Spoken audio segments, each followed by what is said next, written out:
So before we delve any deeper into the design of Super Smash Bros. For Wii U, we have to make sure that we know what our design goal is. See, it doesn't really make sense to make a whole bunch of comments about how things work and what's happening if we do not know what kind of game Smash Bros. Is and how that kind of game works. So right now, we have to understand what a fighting game is so we can figure out how close Super Smash Bros. For Wii U comes to achieving that goal.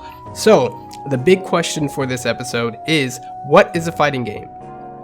Believe me, this question is way more difficult than it seems. I mean, I've traveled around the entire nation searching for answers. I mean, I've been to New York, Chicago, Las Vegas, and San Francisco. I've been to design conferences and tournaments like EVO, and I've talked to players and spectators and fighting game designers all over the place. And when I ask them this simple question, what is a fighting game? Most have a, pretty good answer. It's pretty good, but nobody gave me the perfect answer. So, one common thing that people do to answer this question is they give you something really simple that really doesn't do much for us. They say, whatever looks like Street Fighter, that's a fighting game. And that kind of thinking is really not good enough for us. I mean, we're trying to understand game design, we're trying to be a little better and achieve more with our language and our understanding, so we have to look a little bit deeper. So the second thing that a lot of people do is they say, okay, well, they're gonna break it down and find some aspect of a common popular fighting game, and then they're going to say fighting games need this. And I think that general approach is good, but here is the problem.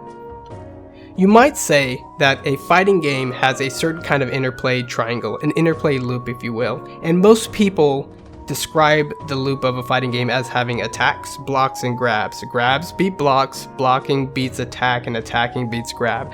And that's kind of a neat idea to look at, but when you really think about it, that kind of design, that kind of interplay loop is common in tons of different games. I mean, if you think about Fire Emblem, sometimes Fire Emblem games have multiple interplay loops, interplay triangles, like between their lances and swords and axe and between various magic systems they have. So really, even games like Neo RPG, one of the first games I programmed, has a sort of a triangle where you can throw rocks, you can defend or push, and one, beats the other. Attacking beats push, block beats attacking, and push beats blocking. Yeah, that's how it works.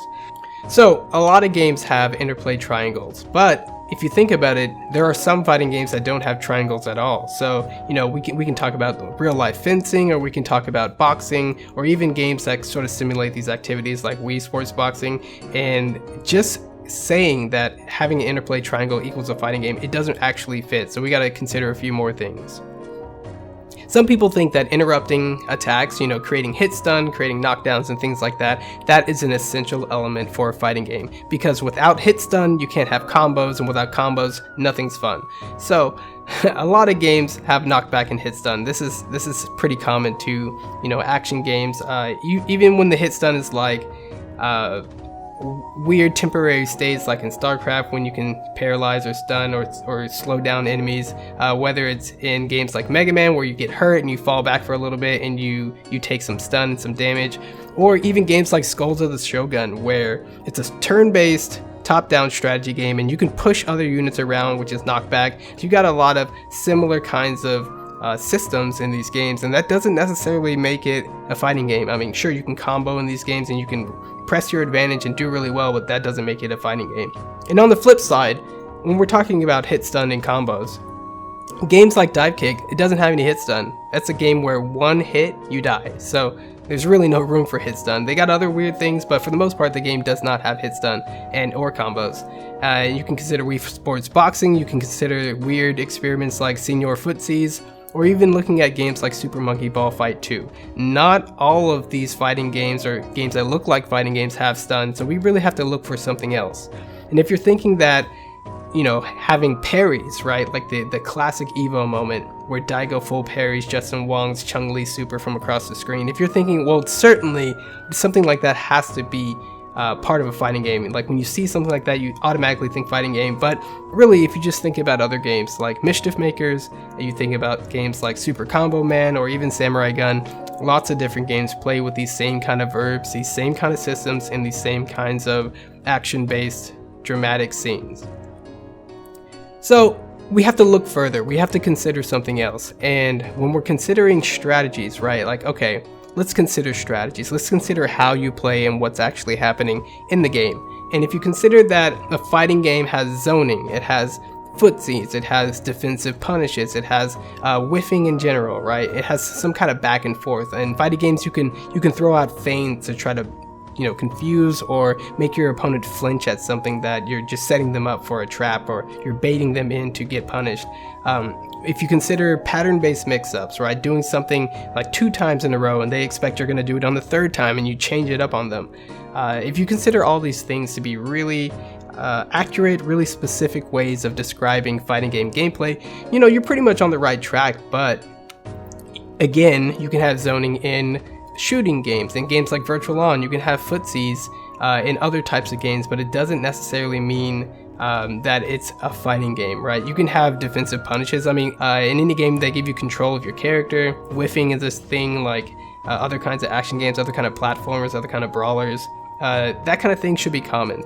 So these things really are closer to describing what a fighting game is, but they don't exactly hit it on the head. I mean, we can describe a lot of the things we see in fighting games, but we still aren't getting at the core elements of design. And unless we get down to very specific, very clear rules and elements and things we can count, then we are not close enough for our purposes. So there's something really interesting about fighting games, and there's a way to describe how the combat actually plays out that makes it quite unique. I mean, the reason we call them fighting games is because we recognize that there's a certain type of game. The rules allow for a certain type of gameplay, a certain kind of strategy, a certain kind of mindset that is pretty unique to that genre.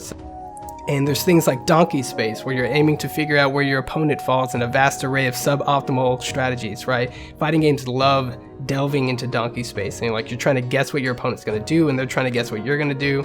You often use your second and third best options in a fighting game because the first option is just too obvious, right?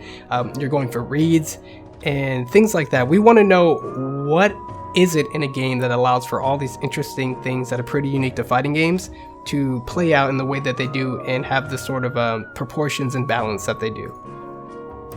So ultimately, if you focus too much on the elements in the popular fighting games, you will likely get lost trying to find the core. But if you really sit down and think about it, a fighting game is just a real-time strategy game featuring hand-to-hand combat, and this could be hand-to-hand or melee weapons or something like that. For that reason, the same considerations we have for understanding good turn-based strategy games apply to understanding a good fighting game. So we want a game where you can use your attacks, where no one attack or strategy or group of attacks is the obvious best answer for winning, the best thing to do to win. And we want to make sure that our players can make really well-informed decisions about what the game state is and what's at stake. So here is the best answer for the 4 core elements that make up any fighting game gameplay experience. All right, I've narrowed it down to 4. I mean, they got a couple of sub bullet points, but really this is all you need to think about in order to figure out what is at the core of these games that we love so much. Okay, here we go. You need space. We talked about space in a previous episode of Design Over Time. You can check that out later. I'll drop the link down in the description, but you definitely need to have some room to move around, whether this is 1D, there's very few 1D games out there, but let's just work with me here. Whether it's 1D, 2D, 3D, you gotta have some room to move around, and this space has to be continuous. And what I mean by that is, we're not talking about lanes, right, that you can shift back and forth between. We're not talking about a grid like in chess or Advance Wars. We're really talking about what you generally consider to be normal video game space, smooth, continuous. You can walk in very fine degrees all over the place, and you also need some real time. So space and time kind of go together, but that's the very first thing. All right, here we go. You need to have articulated melee hitboxes and animations. So you can't really have a fighting game with characters fighting around if they don't throw out any moves, and you can't have those moves be moves and function like moves if they don't have hitboxes, areas where the attack is active and area where it's not. And you can't really have that fighting game gameplay if the body, the actual physical look of the character isn't important. So we put hurt boxes there, and if you get hit anywhere where your character is, that is the main core sort of interactive space for these kinds of games. You want to hit their body and avoid them trying to hit you, so that's super important. The third thing, number 3, you need to have at least 2 character verses. Okay, so it's typically 2 human controlled characters fighting each other. This kind of excludes fighting games from being like brawlers, because brawlers, you sometimes have fighting like moves, you sometimes control characters, sometimes there's space, you definitely have hitboxes. I mean, all the time there's space, and you definitely have hitboxes and attacks. But in brawlers, you're usually beating up on a whole bunch of like weaker, lower level enemies. You're beating up and you're trying to survive over a long period of time, and maybe you team up with a co-op friend. But really, brawlers are just sort of the similar kind of action game with a similar kind of verbs as fighting games, but they're really geared for a more straightforward single player or co-op type of experience, and for that reason they can be a lot more simple. Here is where the biggest difference happens between fighting games and other types of games, because action games, they have space. Action games sometimes have hitboxes or whatever. Action games often have 2-player verses, but point number 4, this is where everything comes together. This is the most important part of this video, and I'm glad you stuck with me this far, but here we go. Fighting games need to have attacks or other options, whatever options you have, that are tuned and balanced around double-blind interplay. So double-blind interplay is like rock, paper, scissors. Not the triangle part where one beats the other, but the part where both players have to throw out something at the same time. So if you're thinking rock, paper, scissors, if you're thinking Pokemon, you're thinking along the right track, because in Pokemon you select your move without knowing what your opponent does and you see how it plays out. And this is the very core of what makes fighting games work, but fighting games don't do it in turns, they do it in a continuous spatial sense and a continuous time sense. So even though fighting games sometimes have situations where you feel like one player is attacking, the other's defending, and then they go back and forth, for the most part, the freedom to throw out your attacks at any time, it completely blows up the possibility space in terms of strategy and the skill required to be efficient and effective.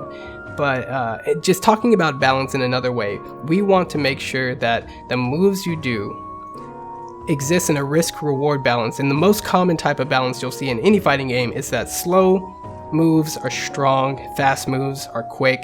They might play around with the range, they may play around with priority or projectile properties or any other property they have in the game, but for the most part, fast moves don't do a lot of damage and slow moves do, and you have to really fully embrace that risk reward of, hey, this move's slow, how do I get it to work when that guy's doing fast moves? Or this move's fast, I can hit a lot of them, but it's really not doing that much damage. And the better games get this balance, and the better that they balance around the fact that at some point you have to make a educated guess about what the risk reward is of the incoming attacks, what the risk rewards is, the balance is of your attacks, and you negotiate that by trying to overwhelm your opponent and pick the better options in the right time in the right situation. That is the bulk of it. That's it. I mean, just those 4 things. You can take this 4-part list, this 4-part criteria to any designer, any player, any fighting game fan, and I guarantee you'll surprise them, because this list is elegant, it's clear, and it shows why fighting games are so similar to most other kinds of competitive action games. I mean, essentially, it's the balance. The balance is the main thing that makes fighting games so rich and so unique. And you can just think about it in terms of any other genre of game, like strategy games.